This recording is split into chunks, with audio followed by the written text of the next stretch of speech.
Hey guys, welcome to today's episode. And we have Judy Seeger with us, and she is a naturopath for over 30 years.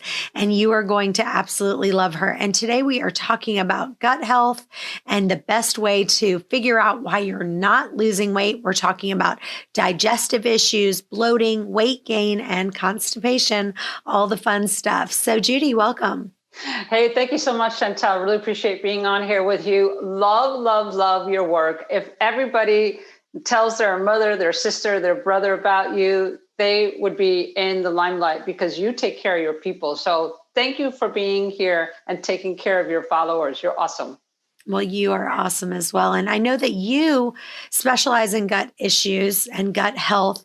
And really, a lot of it has to do with you and your own digestive issues. And that's how all of us, right? That's kind of how all of us get started. It's like we have our own issues. And then we're like, okay, now I want to help everyone around me with some of these. So, talk a little bit of what has helped rebalance your gut and some of the best therapies to kind of heal your own illness that can help others. Yeah, so there's a lot of different directions we could go with it, but we want to focus on helping your people the best because they're worried about their weight. And it's like, I hate that. The older you get, the more weight you put on. What is that about, right? So I did get into the gut stuff because back in, I was in my teens, actually. I did not have a flat belly. And, everybody's walking around with their flat belly and their bikinis, not me. And I was like, what the heck? And so figured out that I had digestive issues, and a lot of it is emotional, mental, spiritual. We could go down that path because that is a huge issue when rebalancing the gut. In my family, I've had 3 family members who died of stomach cancer. So stomach issues, gut, digestion, thought patterns, all that is combined. But the real issue was I was eating horribly. I was the pizza queen of New York. I would eat pizza every single week and a big bottle of Coca-Cola. And so my diet was horrible. I ate sweets all the time. So as I learned about it over the years, what I learned is that, hey, this could be turned around by good diet, which is absolutely what you're doing. I love what you're doing. Everything that you're teaching your people about keto and the right foods is fabulous. It's exactly what they need to do. But then there's this issue about digesting it. So whether you're eating fats, carbs, proteins, whatever that diet base, you got to be able to digest it. And that's the issue with a lot of us. So I learned it's the digestion of that and also then detoxing it because we've had it for a long time. And that's where that poofy belly comes a lot of times. I know we don't like to talk about it, but we need to, is we get constipated. And when you get constipated, the belly starts to go out and then we don't have that flat belly. And then the weight starts going in other places because your body's protecting your organs. So toxins are stored in fat. So when you lose the weight, you're going to feel better because the toxins are leaving. And that's so awesome. So constipation is one thing. And that means having a bowel movement after every meal. And not all of us have that. I used to go once a week. I know, once a week, that's a long time. It's horrible.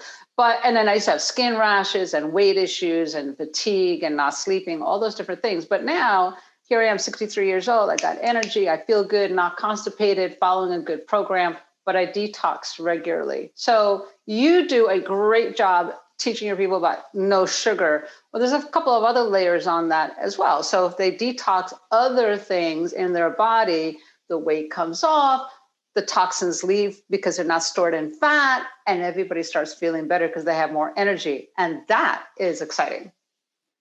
Yeah. And I will tell you an area that I don't do a good job of. And that is, I talk about it in my book, I talk about it in the show, but I always preface it by saying, even though I think this is so important, I do not have this dialed in. And that is eating slowly, eating small bites, and allowing my body, my digestive system to work, because the digestive system breaks food down into nutrients and energy that the body can actually use. And so when you are eating so fast and not chewing your food, and all of that creates so much havoc in your digestion. And even though I think it's incredibly important and I talk about it, I want to clearly say, this is, we all have areas of our strengths and we all have areas of weakness. This is my number one weakness. Even last, probably 2 nights ago, my husband, I was eating dinner and he looked at me. I had only eaten one meal that day and I allowed myself to get too hungry. So I came home and I was like already just stressed out from my day of work. And I mean, I must have been eating really fast. And he looked at me, he's like, "Hun, slow down." And I was like, and he's like the fastest eater in town. So for him to say slow down, that means must have really been inhaling my food. So let's start with talking about tips for eating slower and actually digesting our food. Yeah, and I really appreciate your vulnerability and openness about that, Chantel. Not a lot of people admit that, but you're right. It is a big deal. And I used to be the same as you. I ran a clinic. I ran 2 clinics and I would like inhale between patients. And it was just, yeah, same thing. So there's 3 aspects of this that we'll give to everybody that are practical, easy, and get them to understand what it takes and maybe even help you. So first things first is the emotional mental part. If you are stressed out, it is the worst time to eat. So that's when I encourage people, you know what, why don't you go have some, because it's winter now, have some hot cocoa, something with a little bit of fat substance to it, like almond milk or, with raw cacao, to calm the system down, give you a little bit of something, and then shift over to, okay, I'm going to have a meal and I'm going to sit down and have that meal. So it has to be a shift, because here's the challenge. If you don't make that shift, no matter how high quality that food is, whether it's organic and, the highest quality that you could get, it will not digest in your body, which then means it will not be able to go out to your blood cells and your organs. And then of course the weight goes on and stays on. Your body actually turns more acidic, and because you're eating so fast and so much and you haven't taken the time to make that shift of, okay, I'm going to take some time to digest the food. A lot of people don't know the longest it takes to digest food could be anywhere from 3 to 4 hours all the way to 12 hours to digest food. Well, you know this because you teach keto, right? So it takes a long, long time. And so if you're inhaling it, it's going to take even longer. And a lot of times your belly, it just sits there, you get heartburn, you get the sour burps, and then you start getting headaches. It goes on and on and on. So first things first is the mental emotional part. So have a cup of tea, have a cup of almond milk, have something to just shift over to get you to that place where you can sit down and calm down. The next part is understand that digestion begins in your mouth, which you mentioned. There's an enzyme called ptyalin in there that breaks down amylase, which is a carbohydrate food, which most foods has some type of carbohydrate in it. And if that doesn't happen right here, that's where the stomach really gets hard and the acid starts going like this. And then when the acid starts going like a little piston machine, the bloating starts, the gas starts, and then you don't feel good because your stomach is having that sour, heavy feeling, right? So it starts here. So do you have to chew 100 times? No. Who's going to chew 100 times? But you do have to chew enough where you're mixing the saliva with the food so it could break down here. So here's the last tip that is so important. Never, never, never, and we'll ask you, Chantel, if you do this, never, never, never drink with your meal. And the worst is drinking cold with your meal. That's even way worse, right? So do you drink with your meal? What I do, I try not to. If I do, what I do is I'll, when I have the waitress, let's say I go to the restaurant, so I'll ask her to give me this much water. So like when she's going in and pouring it, I'll literally say, "Can you give me this much water?" Depending, and sometimes I'll say, I don't want a water, because if it's there, I haven't broken the chain of being there. So when I'm at home, I will not drink water at all. Good for you. Yeah. And the reason is because it dilutes your digestive enzymes in your stomach, which is where you could get gas and bloating and indigestion of all kinds. So 30 minutes before your meal, 30 minutes after your meal. That's the best. And cold is like a shocking thing to your stomach. And it's like, oh my goodness, this is so cold. It has to adjust the body temperature before it can even digest the food. I've seen people throwing up ice cream because their stomach has like shut down and they can't digest anything. So that's like pretty bad. So cold for sure, stay away from. And you're right. Even if it's just a little bit of water, that's good, but you don't really want to have it 30 minutes before, 30 minutes after. And then afterwards, a lot of times, apple cider vinegar is very nice for a little digestion. Taking a little apple cider vinegar, putting in a glass of water, drinking it 30 minutes after your meal really calms the system down, helps you digest, helps your stomach get a little bit more acid, and it helps to break down those fats and proteins, really makes your stomach feel good. Yeah. And I, at one point, did kind of like a study on how long it takes to digest various foods. And so, like water, obviously, it's going to digest immediately on an empty stomach. But then it's kind of like everything else kind of has tiers. So, like the next level would be like, if you had fruit or vegetable juice, that's going to be more like, or like vegetable broth. That's going to be like, 15 minutes. And then like if you had a smoothie, that would be like, 20 minutes.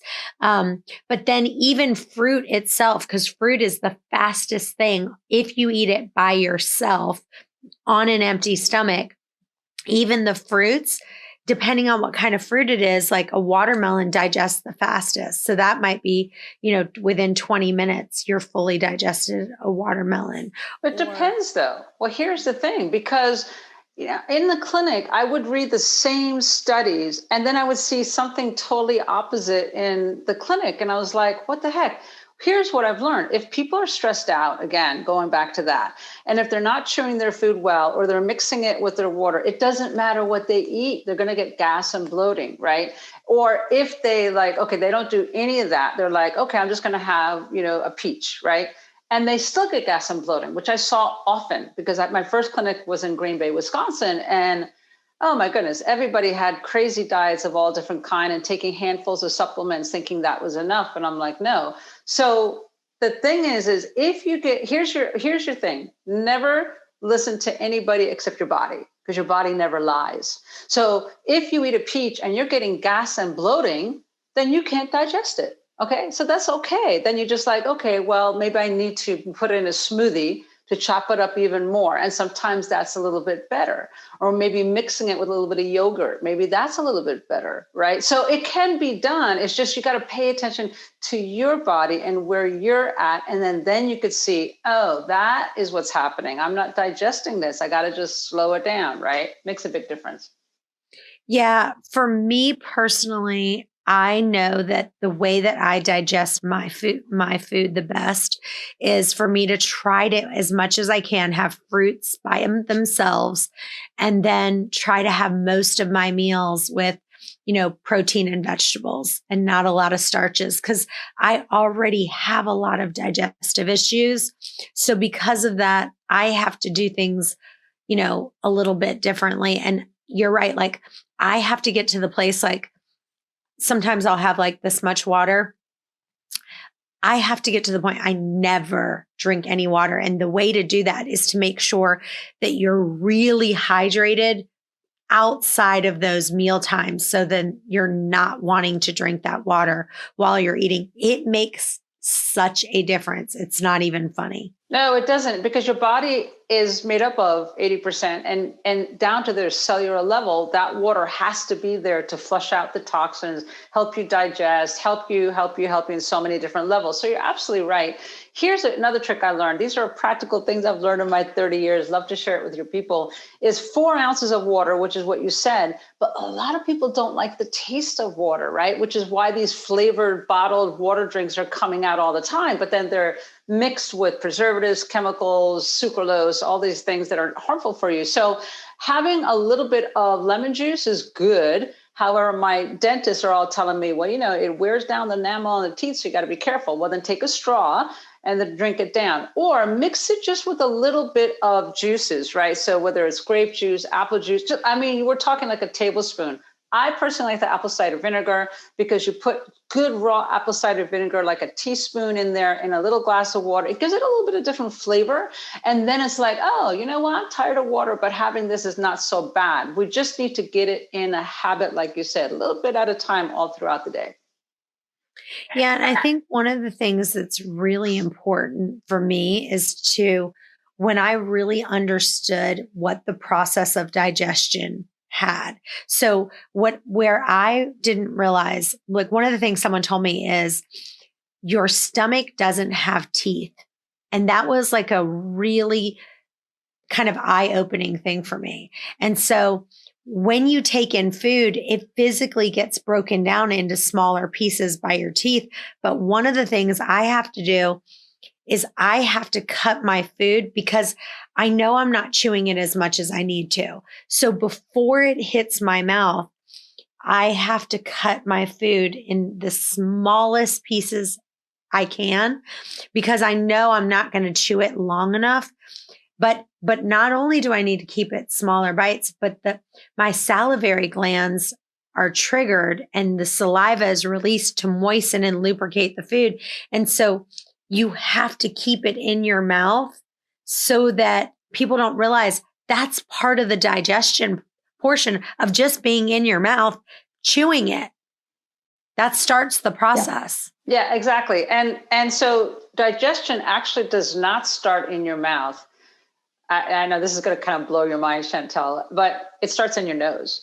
When and you said it actually, when you smell food, your salivary glands start working already, which already kicks in the digestive tract.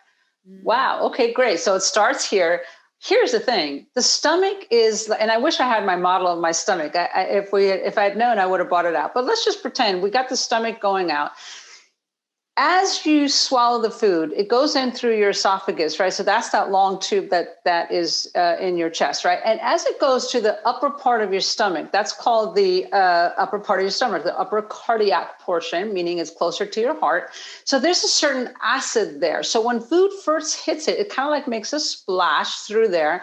And it's like at a 6.1 acid. As it goes to the main part of your stomach, which is what we always think is all the food, it's like, well, it's already been through the salivary glands, it's already been through the upper portion. Now it gets into the middle part, which could be like 5.6 acid to 5.7. Like it's very, very acidic. And then it goes through the lower portion of the stomach where it has even more acids to break down the carbs, the proteins, the fats all throughout the process. So no, it doesn't have teeth, but it has those strong, strong, strong acids. Here's the challenge, is those acids are so strong that if you take it out, these are the doctors when they're playing in the learning about the body, they take the acid and then they drop it on a concrete floor. It will burn a hole through concrete.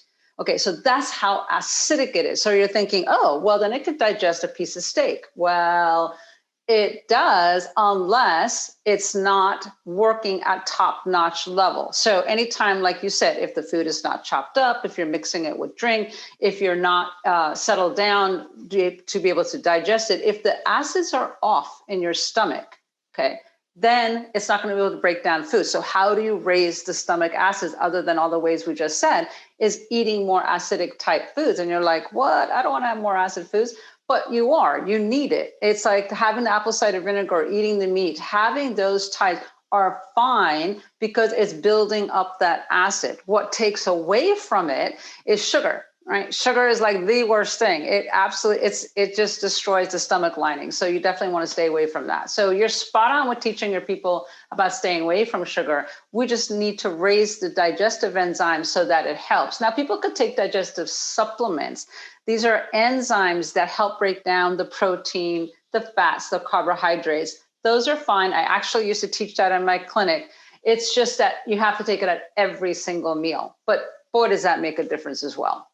It does. And I actually have my own product of that. And what it is it actually is a combination, which I love. It's my favorite product that I have on with Waste Away, but it's HCl and digestive enzymes. So it's both of them in one pill, which I think is kind of the magic solution to kind of help you when you did eat faster than you wanted to, when you are eating things. So for me, I don't eat it at every meal, but I do eat it when I'm mixing a lot of different, like if I'm eating a little bit more carbs with some meat and this and kind of that, I'm definitely 100% eating that.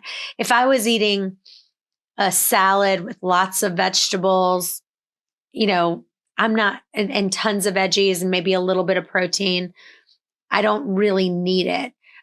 Or if I was just eating vegetables, like let's say I was just eating a salad, I don't need it. My stomach will easily digest that. I don't need it at all. But if I'm kind of mixing this and this and this and all this other craziness, and I'm a little stressed and I'm eating a little faster than I need to, then I have that in my purse at all times. Yeah, so it depends. That's you and that's your situation. And as a broad scope of what I've seen is that some people need to take those digestive enzymes before their meal to get them ready to help digest the meal. So I've learned 30 minutes before, take your sip of water to help break down the foods. And then you said chopping up the foods into small bites, that's really good as well. Here's something I've learned that I want to share with your listeners and followers that's so important is that many people think that having a salad every day is super healthy. Here's what I've learned is when people have chronic constipation, or they've got anything from cancer to autoimmune to all kinds of different kinds of chronic issues, fatigue and insomnia, all this stuff, they can't digest salads very well. It's a very hard vegetable to digest because of the heavy, it's cellulose. It's a heavy vegetable fiber that protects the vegetables. So what I used to do in my clinic, and I still teach people this when I work with them one-on-one, is like, look, let's do this. Let's just have some, either chop it up, that's fine, and have a small salad. Or even better yet, why don't we steam the vegetables? Because when you steam them, it has that ability to break off that cellulose so it's not as strong. So broccoli and cabbage and cauliflower and all these wonderful different types of vegetables can be steamed or put into soup.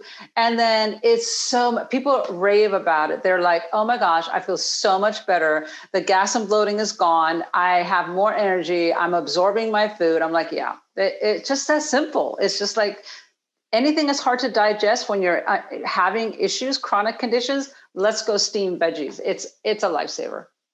That is really such a great point. I'm so glad you brought that up. For me, that's a really big deal. For me to have my vegetables, especially things like I notice even kale, like if I'm having a kale salad, that, I have a little bit of skin issues. And so if I have my kale in a smoothie and it's really like ground up, that's a lot easier for me to digest than having like a huge kale salad. That's going to be It's a lot for me to digest. Even like, sauteing the kale or sauteing, the spinach, I do so much better. So that's such a great point. Thank you for sharing that. Yeah, and I'm going to tell you one more secret on that is kale and spinach. I will take people off of it. I know. It's like, what? Because of that very reason. Clinically, I've seen patterns of what works and what doesn't work. So when everybody was coming out with kale and spinach, and a lot of people were coming to me with psoriasis and eczema and bloating and gas and all this stuff, I'm like, and I know things are, when you have skin issues, something's going on inside that is coming out through the skin, because your skin is your largest detoxifying organ in your system. So it's like, well, so what's the deal? So I took people off spinach and kale. This was way before anybody was even talking about it.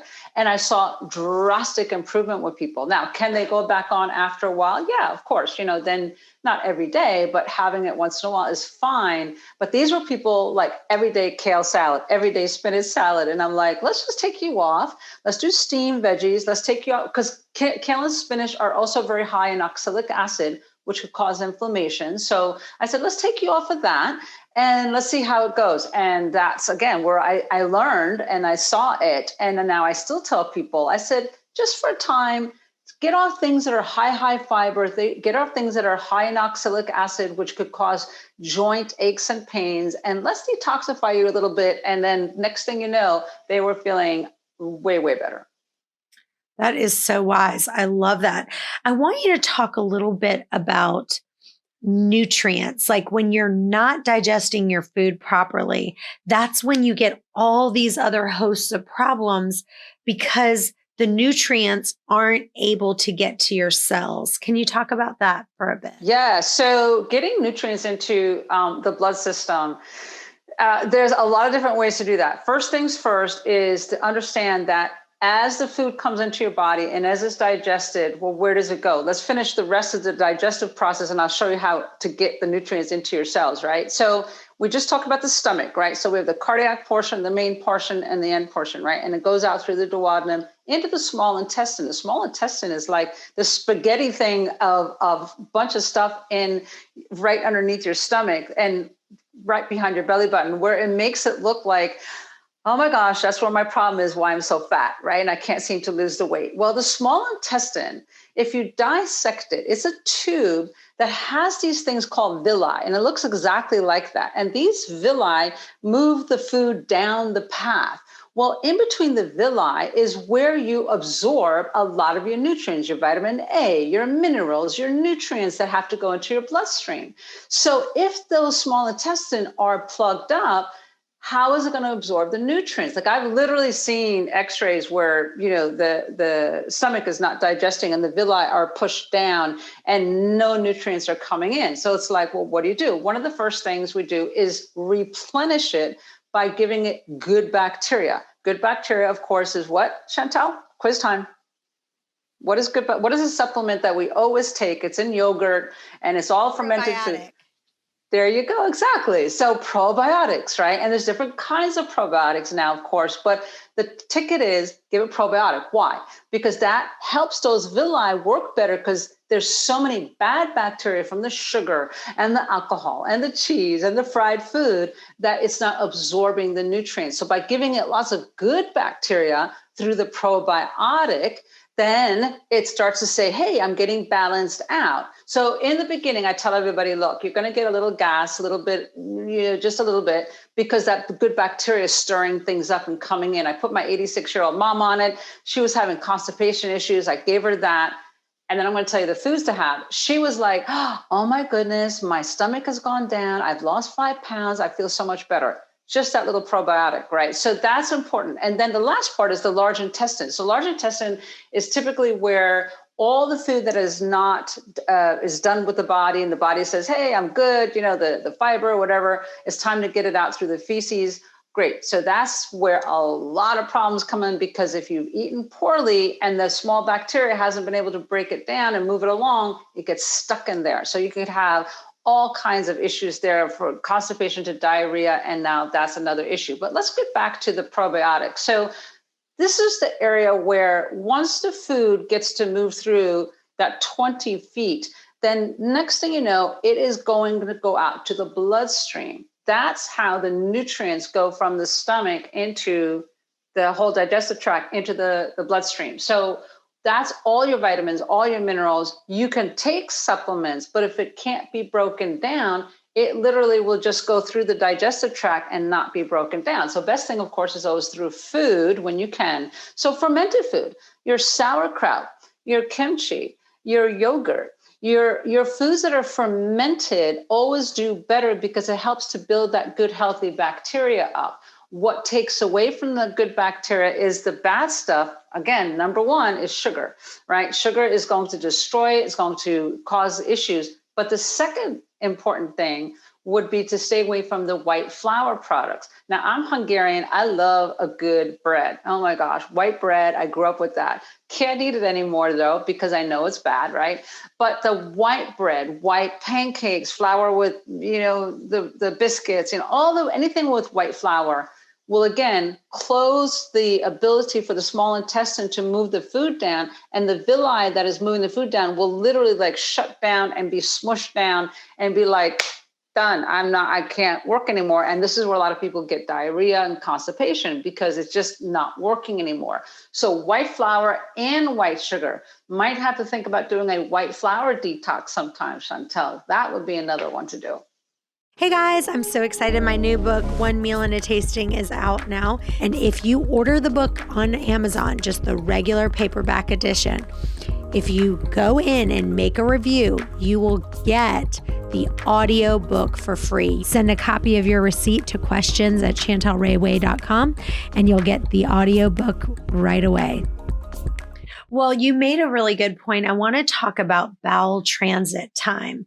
And, they obviously were I'm only on the naturopath kind of way. But if you went to like a regular kind of doctor that specialized in maybe, IBD or, any gastrointestinal doctor, what they do is they actually use a special pill and they actually measure how quickly your body moves food from your stomach to your small intestines and onto your colon before you poop it out. But one of the things I learned is that you can do it with eating beets. And so I do this on a regular basis because Great trick. I know. I love this one. This is good. I think it's fun and I'm just kind of weird, but I love doing things like this. But what is the time? Talk about that. Have you ever suggested someone to do that? And what is your time that you say, hey, this from the time that you eat the beets, you should see your poop being red in this amount of time. And that's like the ideal window for that, bowel transit time. Yeah, so it really depends. You can't do generalized anything anymore because everybody I'm finding is so different. The last 10 years, I've been in this 30 years. The last 10 years, I'm seeing autoimmune and cancer go up, up, up, up, up. And so I've learned that I have to really work with individuals where they're at, where's their stress, mentally, spiritually, physically, and see where that. In general, though, I mean, the guidebooks always say, 3 to 4 hours after a meal, depending on what type of meal. So if it's a heavy meat meal or high fat meal, that's obviously going to take much longer, right? But if it's a light vegetable meal, plant-based, then that's going to be 3-4 hours. So the beet trick that you were talking about, which I love, is you eat either raw beets, yes, but cooked beets is better. Beet juice you could have, there's all different kind of ways you could have beets, and then watch your stools. Now, I've also seen it come out in people when they urinate. So it could happen, right? Because that's a kidney issue then. And it's like, oh, now I have to pay attention. Do you have kidney stones? Have you had UTIs? That's a whole different thing. But when it comes out through the bowels, a lot of people call me up the next day and says, oh my God, I'm bleeding through my bowels. And then we start talking about it and says, well, have you had your beets? Oh yeah, that's right. I forgot I had my beets yesterday. So that's where that's coming from. So the shorter the time, the main thing is here's the rule of thumb. It shouldn't be more than a day. Right. Within 24 hours, you better see some red on some level coming out your stools. And then, okay, was that depending on what I ate and what, how long that was. But to understand that within 24 hours, you should be seeing some red coming through your stools. And then, okay, yeah, now I know that it's working and my bowels are doing pretty good. Yeah. And I think that it's important that it's not too fast either, because I know that, Dr. Marisol, and she's been on our show and she's the Queen of Thrones. She's like, the poop master that she likes, we call her. But she says, you also want to make sure that you aren't pooping it out too fast, because if you're eating and then immediately you're pooping, that it's fine to eat and then poop. But if you're eating and then pooping exactly what you ate, then you aren't giving it, then something is still wrong, because it's, too fast. Yeah. Yeah, it's too fast. And then you're not able to get the nutrients you need. I can't remember. She might say somewhere in the 18 to 24 hours is kind of that.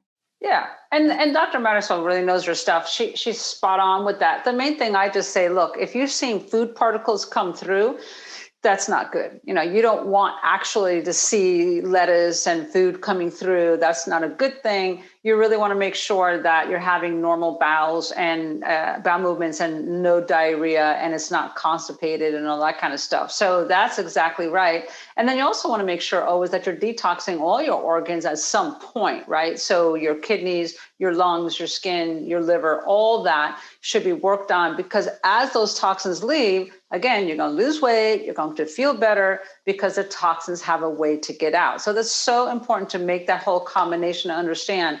Digestion is one thing, making sure your body is eliminating the right way. Then you're not only going to lose weight, but you actually feel fabulous. Your skin starts to glow. All the people I ever work with on their detox program always say, I was not really expecting how many compliments I'm getting about my skin glowing. I was like, I know this thing works. I know. So that's the fun part. Yeah. Well, I do want to challenge all of you guys to do that beetroot test and try it out because I think it's super fun and it really will give you a good idea of how that transit time is going for your gut. I will tell you one thing that has been a really good thing for me, if I can do it, is I actually set a timer. So I'll get my timer on my phone and I try to make it last for 25 minutes. So I'll put on my phone and I'll put 25 minutes and then I try to make my entire meal last that 25-minute time. I'm terrible at it, like I said, and it's very difficult for me to do. Any other tricks for people to kind of slow down in their eating?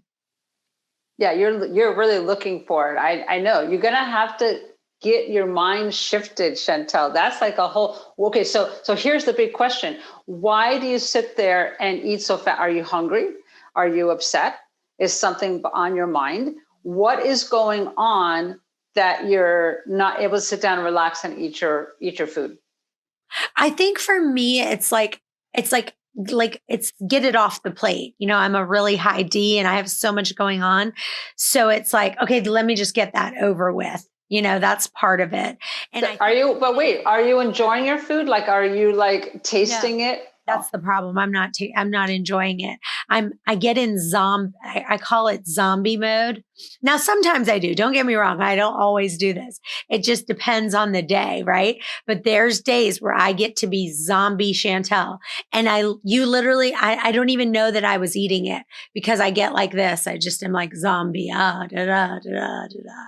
So it's something I'm working on a regular basis, but that's yeah. And the other thing is when you do have that time where you could really taste your food, what time is that? Is it when you're on vacation? Is it on the weekend? Is it, are you seeing the pattern of when you could actually sit and feel relaxed enough to enjoy your meal? Yeah, I think it's when I start talking, like I'm really spending time talking. So I'm eating a bite, I'm putting it down and focused on the people that I'm with. A lot of times when I'm by myself, I don't have someone else to talk to. So I'm like, well, it's fork to mouth, fork to mouth, fork to mouth. That's why that timer for me is such a huge thing, is putting that timer on and actually, like, I have to find other things to do. So I'll have to take a bite, take another bite, and then I have to just leave it there. And I'll, like, especially at work, I'll start working on my computer or I have to do something else. Cause just me staring at the food for 25 minutes, I have to, maybe go to the bathroom or go talk with somebody or something like that. Yeah. And that again, it's that mental, emotional mind shift of getting ready that this food has to give you sustenance and energy for the rest of the day. Like because I used to be the same way. So I would have to sit there and I didn't do the timer part, but I had to really think about, I want to be healthy. I want to live and breathe my health. And I want to be able to have a quality life. So I had to look at that food and say, is this going to give me sustenance? Yes. But I have to be able to digest it. So I am going to sit, and it's a discipline, right? It's like when we're disciplined to go exercise or go to bed at a certain time or do our work, that's all forms of discipline. So it's an actual discipline to sit there. I have to make this work for me. And what is that going to take? And that is such a mindset shift. And you're a really successful businesswoman. So I know you have the discipline. I have no doubt because I stalk you all the time and I see what you're doing in business. I'm like, oh my God, there's Chantel again. But it's the same with your food. It's just, you have to get disciplined. This has to work for me. I need to make it work by chewing it more and making sure it's digested. And I think that's the piece that I have to remind myself, is that if I don't slow down and if I don't chew it properly, I'm not going to be able to get the nutrients to my blood and to the rest of my body. And it's going to cause a whole host of other proper problems in my life. Yeah, I mean, serious problems. You might have that skin rash now, but I guarantee you it will get worse. I used to have the same, I had the exact same thing when I was running my clinic. I would eat fast. I was high stress, working 80 hours a week, ended up with skin rashes where it literally, the eczema went all the way up to my elbows. And I was afraid to even shake people's hands because it was bleeding, crack. It was really, really bad. And I'm like, what the heck, right? And then when I had this very same talk that I'm having with you now, it's like, okay, mindset. Okay, what does that take to get to that mindset? And it was incremental for sure, changing lifestyle and hours and all that stuff. But it had to be here that knowing I need to have my hand. Now my skin is gorgeous. Like I don't even put lotion on, right? But that's because I'm absorbing my nutrients and I'm really taking the time to eat and really just focused on that. That's so good. Discipline. Yeah. Well, I want to ask you about another powerful rebalancer, and that is ozone therapy. So let's switch gears to that. I want you to tell me, what is ozone? Is it safe or dangerous? And how does it help your gut rebalance faster and really help you increase that weight loss in a shorter time? Yeah, so ozone therapy is my love because back in 2010, I ended up with Lyme disease coming down here to Florida, and I was exposed to this ozone therapy sauna. And I was like, what is that? And it definitely healed me of my Lyme. I give all credit to the ozone. And then a couple of years ago, I had frozen shoulders and then the ozone shot. So let's talk about it. So ozone therapy is actually made in nature. And a lot of times people think, oh, I heard so many bad things in the media about ozone. And that's because that's the wrong kind of ozone. We have an ozone layer around the earth, and it is there to protect us, but now there's holes in it. Well, why? Because the pollution from the cars and the corporations are destroying it. But ozone is really made in nature. So think about the sun and the sun rays as it's coming down. Those are called ultraviolet rays. And the job of that is to break off these oxygen atoms, and then they're floating all over. So what happens is, oxygen comes together when those molecules come together. That's O2. Ozone is O3. It's when three atoms come together and bind together, right? Great. So that's nature. That's wonderful. Now we know that that's ozone, just oxygen together. It's a hyper, super strong molecule of oxygen. So it's very, very safe. In fact, they've done hundreds of thousands of studies in the last 50 years and have found it's like 0.00007% side effect. So like minuscule, just like hardly anything, right? It's been used since Tesla. Nikola Tesla was the first one who created the ozone generator that produced ozone to get it out there and help people, because at that time in the 1800s, infections in the hospitals during World War I and II was a big issue, gangrene, all that stuff. So he created the ozone, ended up helping people that they didn't get to lose their limbs, and the infection went down. So let's talk about how does it help in the body though, right? And how do you get it in the body? It's a gas. So how does that all work, right? So ozone, now what they found is that as it comes into the body, and we'll talk a minute about how that's done, the ozone comes into the body. And if there's bad bacteria, remember we're talking about bad bacteria in the small intestine going in there. So it kills bad bacteria. It kills and if there's any kind of pathogens like fungus, like yeast, like candida, right? Mold, any kind of bad pathogens that are inside on a cellular level, that ozone comes into the body and literally disperses it. And the immune system comes in and says, hey, let's clean house and let's get rid of this now because we don't need it, right? So how do you take this stuff? Well, there's many different ways, but the simplest is you could take ozone pills or ozone suppositories. And not everybody likes the suppositories, especially the guys, but girls are like, listen, we do stuff vaginally for years, not a problem. So you could use it vaginally. So women who have UTIs or IBS or any kind of digestive issues, the ozone is soaked in this, infused into olive oil. That's it. And then as if it's a suppository, it then is hardened using cacao butter. That's it. Cacao butter, ozone, olive oil. That's it. And you insert it either vaginally if there's vaginal issues going on, but rectally is the game changer. That is a game changer. I have seen people of all different kinds of chronic conditions healed or gotten better because of it. Because what happens is, as you put it rectally, then it goes up into the large intestine and then travels through the small intestine and actually helps to balance the gut. So again, any type of bad bacteria and mold and yeast and candida, it seems like everybody and their mother has candida, it gets rid of it, disperses it, and then it comes out. It comes out through bowels or when you urinate, and it's gone. It's just like that. So it's super, super easy, super, super safe. I'm trying to get the word out. And thank you for allowing me to share this, Chantel, because in the 10 years that it's changed my life, I've been able to help thousands of other people in their life to get this whole gut biome balance quickly. It's even stronger than probiotics, actually, because probiotics helps bacteria, whereas ozone helps many, many, many, many different things that are pathogens in the body. So it's a little bit more comprehensive. Okay, well, I have a question for you about ozone from a girl named Sarah Carter in Amarillo, Texas. She says, I love your podcast. My only request is it seems like you slowed down on doing shows. I literally wait until your podcast comes out every time, and it seems like you're doing less and less. So from one of your biggest fans, I'd love you to do more and more and more and more.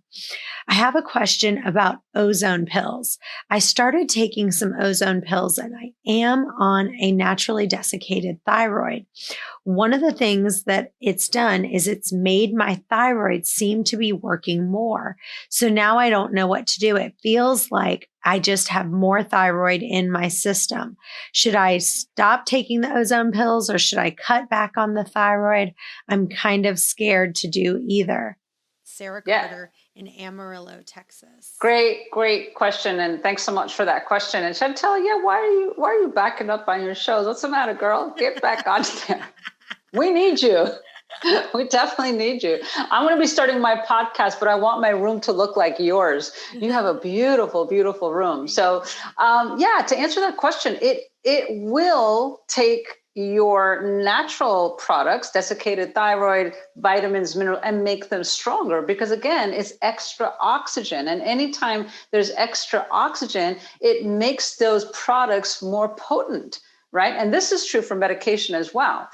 But it's still safe. It's not going to hurt you because it's just oxygen. It's just going to make it a little bit more potent. So what I tell people is like, okay, if you were taking 3 pills a day to 2 pills a day and take it with meals, because the food will help to transfer it a little bit better and then slow the potency down a little bit as well. So it works fine if you just use a little bit less. So 1 pill even a day is fine. Nighttime is even better. And then if that's still a little bit too much, then you could do every other day. But that would be about the most I would space it out. That would be about it. But it's strong, it's oxygen, but it won't hurt you. So just understand it will make your medication or vitamins and minerals a little bit stronger, but it won't hurt anything. Okay. It just makes it a little bit more potent. So what exactly, as far as the difference between the ozonated olive, the oil suppositories. So like, what's the difference between the oil suppositories and taking the pill? Nothing. It's just that the pills are just ozone with the olive oil. So the olive oil has been infused by the gas of the ozone. That's it. But the suppositories, because it has to be hard, and it has to be like formed a little bit so you could insert it. So they just added the cacao butter just to have some kind of hardening agent to get it in. That's it. That's the only difference. So what is it actually like? What's going on in your body? Like, what can you kind of explain it? Because for people who are like, this sounds a little weird, like kind of explain it a little bit more in the easiest way you can. Yeah. Chantel's like, it's complex because nobody knows about it. There's quite a few doctors now talking more about it. There's 7 different countries using it now to help in their hospitals. It's getting out there, but it's been 150 years, dude. Like, why is it so long? It's because it's just so simple. So what it does in the body is the 3 oxygen molecules sees a pathogen. Let's say it sees a bad bacteria. It goes over there and basically disperses it. You don't need to know all the science behind it. What you need to know that as it disperses it, then the immune system could come in and help your body to rebuild itself. So that's all it does. Sees something toxic, and bam, it just search and destroy. That's it. That's all it's doing. It's such a simple system. Love it. Well, this has been amazing. I love spending time with you. I learn something from you every time I talk with you. So tell listeners where they can find you and where they can follow you and how they can get some more of, can get the, whether, because do you sell both? Do you have the pills and the suppositories that you sell? Yeah, for sure. Yeah, just have them go to my website, judyseegerdetox.com. All my information, my phone number, text me, call me, email me, and then let me talk, because I always look to see what does the person really need, right? So this is a very personalized. It's not like, oh, let's go down to the vitamin store and get a vitamin. No, this is real. This is like oxygen on steroids, and we want to help you and get the right one. So sometimes some people like the pills, but sometimes I recommend the suppositories just for more effectiveness, especially if they're having chronic conditions. So just go to my website, contact me there, and I'll be more than happy to take care of anyone that contacts me. I love it. Well, thank you again. This was amazing. And you guys stay tuned. We have another episode coming up in just a few. Bye-bye for now.